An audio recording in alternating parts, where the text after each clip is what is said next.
All the problems you face can be categorized into 4 different types. Let me share them with you so you understand when you face which.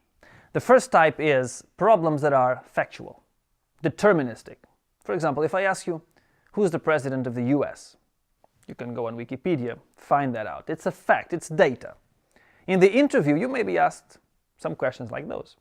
For example, you're doing a market sizing. You have to estimate a population of the US. Even though you don't have the real exact number, you make an assumption on that number, for example, 311 million. Or if you are estimating the average spend of a consumer, how much do you need as a consumer in storage on the cloud? You don't know the exact number, but you can make an assumption and get that number.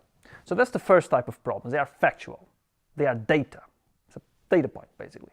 The second type of problem is not data, but it's deterministic.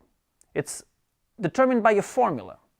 For example, if I ask you what is the market size, and you have the pieces of data you need, for example, the population size, the average spend per user, then you get that number. You just multiply the two. Or if you have an app, for example, that costed $10 million to develop, and you sell that app at a revenue of, for example, $5, then you can just calculate, divide one by the other, and you get the break-even of 2 million. How many apps you need to sell in order to pay your development costs.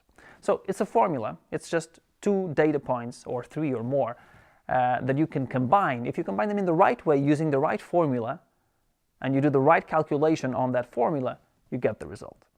Then there's a third type of problem, which is a random problem.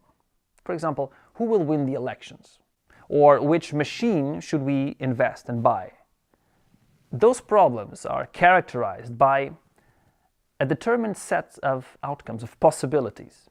For example, in an election, it's the candidates that are competing for that.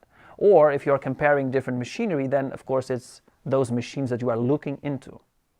And you can run an analysis and then determine who is more likely to win, or which machine will give you the biggest economy. You face those cases very often in the interview. For example, if your interview asks you, should we acquire this company? Or which of these products should we launch? But there's another type of problem. The fourth type of problem is indeterminate problems. It's very open questions. For example, what are the prospects of economic growth for this company or this country? Or how do we bring peace into a certain region?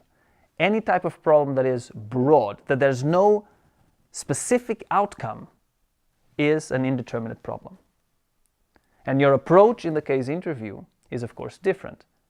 It requires you to be more divergent in your thinking, consider more open questions than if you have a narrower scope.